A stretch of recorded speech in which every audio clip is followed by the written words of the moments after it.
Good morning, everyone. So, today let's begin our class with the chapter Cell, the Unit of Life. Okay, now as we know, cell, that is the basic structural and functional unit of life. Okay, so every living organism actually it consists of cells. These cells assemble together to form the tissues, then these tissues they assemble to form the organ system, and finally a complete individual. Okay, so that's why we can say that cell it is the basic structural and functional unit of life. Now when we are talking about a unicellular organism, then definitely what happened, the particular single cell, it represents the whole organism. Even its functions are also controlled by the whole organism, isn't it? So this is the structural and functional unit of life.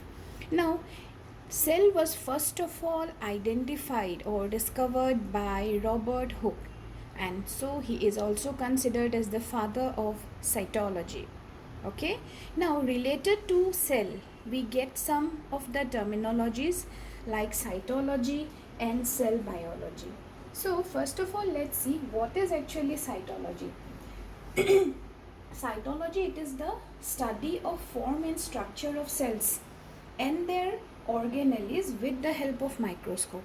That means when actually before the invention of microscope, definitely no one could guess what is cell, isn't it? There was no idea related to cell, but once microscope was invented, the cell structure, it's happening, everything became into light, isn't it? Everything came to light. So when the structure of the cell, its organelles, is studied, that particular branch is known as cytology.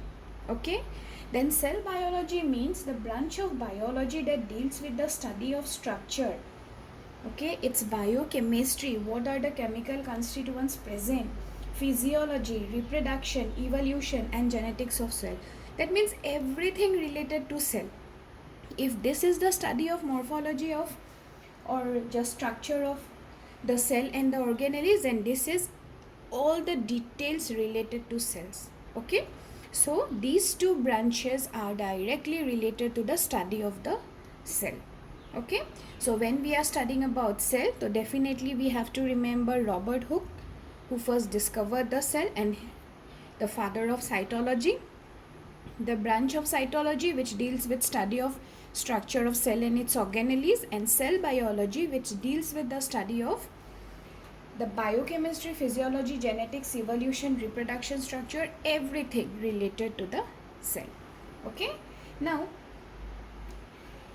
after this we come to the next, that is cell theory. So when we are talking about cell theory, definitely that means when microscope was invented, okay, so we came across the different structures, its contents of the cell. So new findings were observed in case of this biological world or cytological world. Okay, so based on all these concepts, M.J. Scladen, a German botanist, and Theodor Kohn, a German zoologist, both these scientists, they put forward the cell theory. Okay, and during this study of the cell theory, the contribution of Rudolf Virchow cannot be also avoided, because he put forward a statement that omnis cellula is cellula, which indicates that the cells exist from a pre-existing cell. Okay, so these three scientists, okay, Scladen, Kohn, and Rudolf Virchow, are the main individuals who put forward their contribution regarding the cell theory. Now let us see what does the cell theory actually indicates. It states that the bodies of all living body beings are formed of cells, their products, and that the cells are the structural and functional unit of life.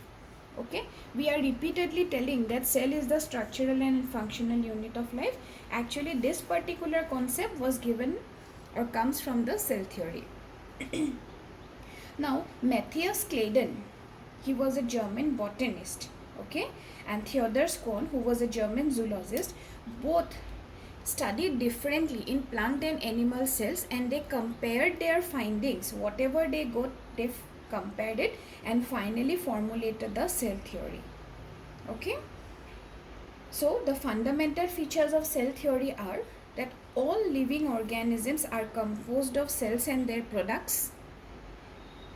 Each cell is made up of small mass of protoplasm containing a nucleus in its inside and a plasma membrane with or without a cell wall on its outside.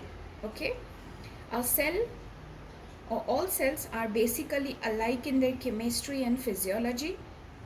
Activities of an organism are the sum total of activities and interactions of its constituent cells.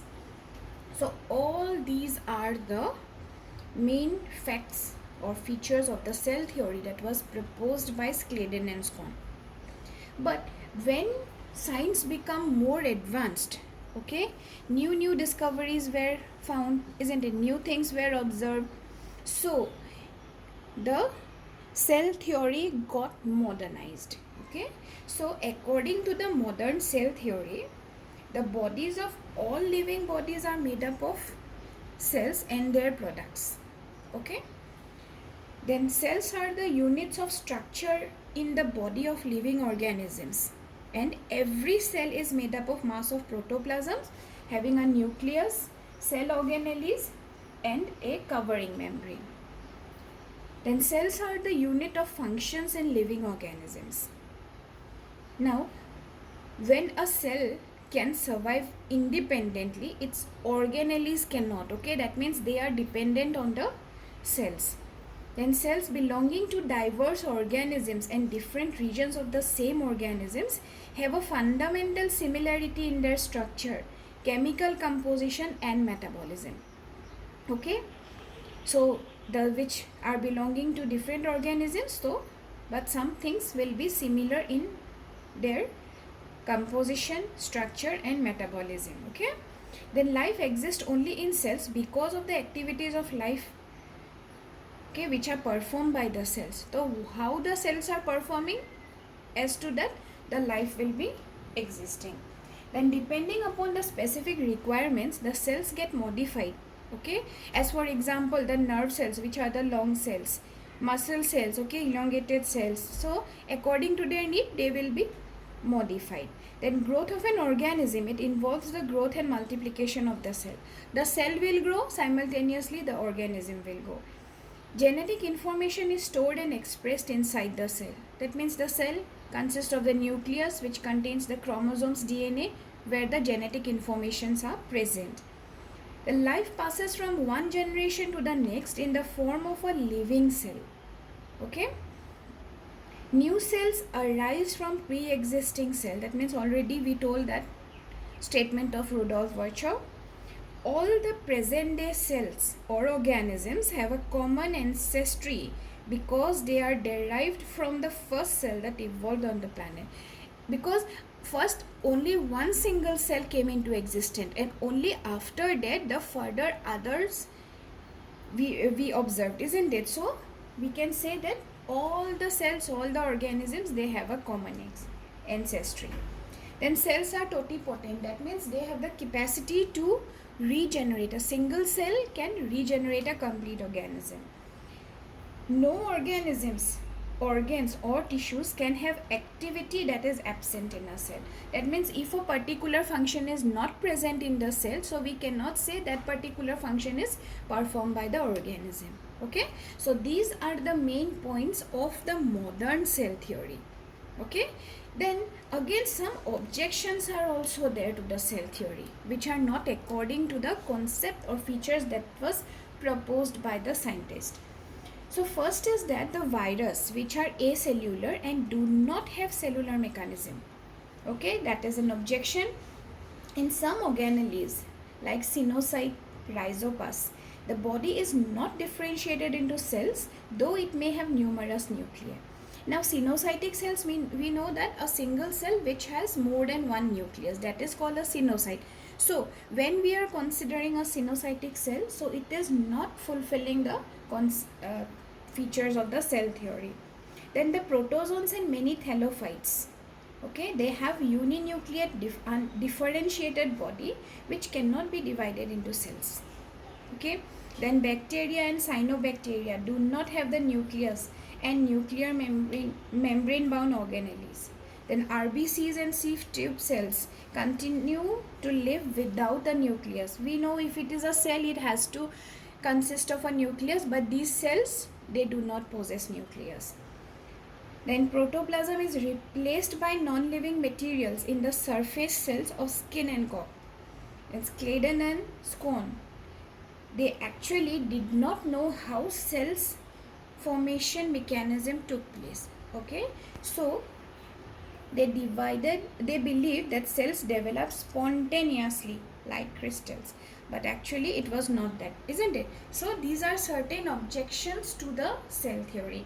So definitely when you are studying about cell theory, the objections also you have to study them very properly. Okay, so related to this portion, first the discovery of cell, Robert Hooke, and then the cell theory, the scientist related to the cell theory, the features of cell theory, and the objections.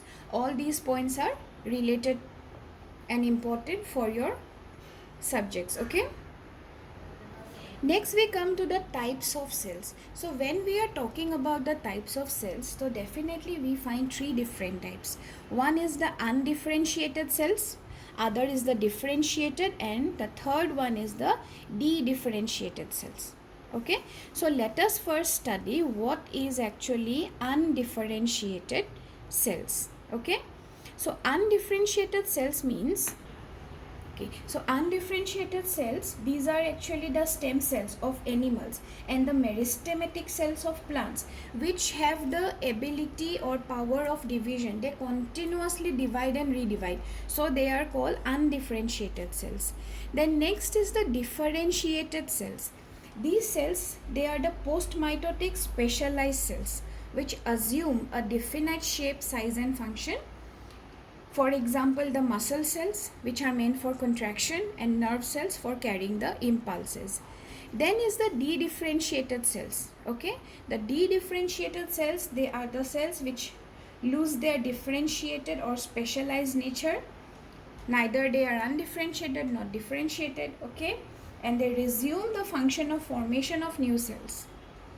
They are important for healing of wounds. Suppose if injury is there, so for that purpose, healing of the wound, these dedifferentiated cells are important. Okay, so next we come to the size of the cells. So we know that there are different cells existing in this whole living world. So different organisms will have different size, isn't it? And of them, the smallest one that we study is the mycoplasma or PPLO, okay, whose size is almost about 0.3 micrometer. Then largest cell is the ostrich egg. Okay, then others also, different sizes are present, isn't it? Some algae, bacteria, okay, they have different sizes. Then regarding the shapes also, we find different types of shapes in case of cells. As you can observe here, these cells, you can say they are somewhat round biconcave cells. Okay, these are amoeboid structural cells. These are columnar epithelial cells, long and narrow. This is the long fibers. Okay, these are tracheidal cells, elongated cells. These are mesophyll cells, round and oval. So in this whole living world, we find different types of cells, okay, with different shapes and sizes. Next, we come to surface volume ratio. So what is actually surface volume ratio? It is the ratio between the surface area and volume of a structure which rises with decrease in size and lowers with increase in size. If the size decreases, the ratio increases. If the size increases, ratio decreases. Just the opposite happens. Now, as for example, we are here considering a cube which is 1 centimeter. That means all the surfaces from each side will be 1 centimeter. You all know about it, isn't it? So what will be its surface area? 1 into 1 into 6, that means 6 faces of a cube is present. and length and breadth 1 into 1. So definitely the surface area is equal to 6 centimeter square. Again the volume, that is length into breadth into height, 1 centimeter cube. So how we can find out the ratio? Surface area is to volume. Just simply we will put 6 is to 1 here. Okay. Now if we are considering a cube of 2 centimeter, then what will be it? 2 into 2 into 6, isn't it? And the volume will be 2 into 2 into 2. Okay. Just simple calculations, and we will just put the ratio here. So this is the surface volume ratio of a cell. Okay, so if a particular cell measurement is given, so definitely you can then find out what its surface volume ratio is, isn't it?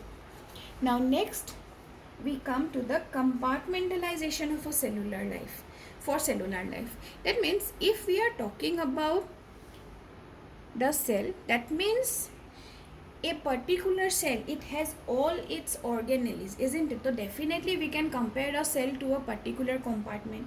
So what are the basic features? Now every cell behaves as a compartment, as it is covered by a plasma membrane.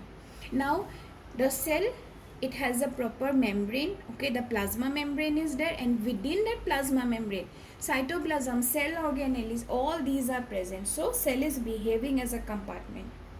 Then separation from the extracellular medium, definitely cell wall and membrane are there, which will separate the cell from the outside environment, isn't it?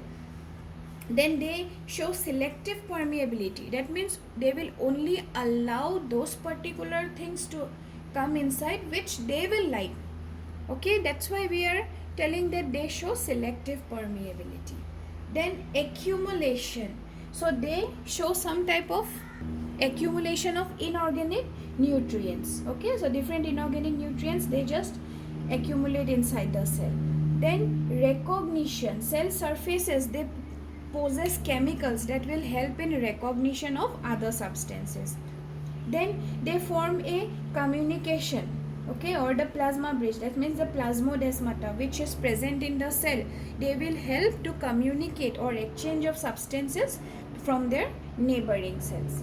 And then intracellular compartmentalization, that means the particular cell organelles, they will also have some membrane bound structure, so they are also having rigid structures, so they are also considered as compartments. So compartments are present inside a whole compartment. Okay, so these are all about the introductory part of the cell. Okay, so hope all these points are clear to you. These are simple things, so go through the books. If you have any problem, then let me know. Okay, but whenever you are studying about these things, you should be very clear that you are studying each and everything very properly. Okay, now this particular topic, go through this one. Okay, the sizes, smallest cell, largest cell, all these are important. Again, the discovery of cell theory. Okay, so go through them properly. If you have any problem, then let me know.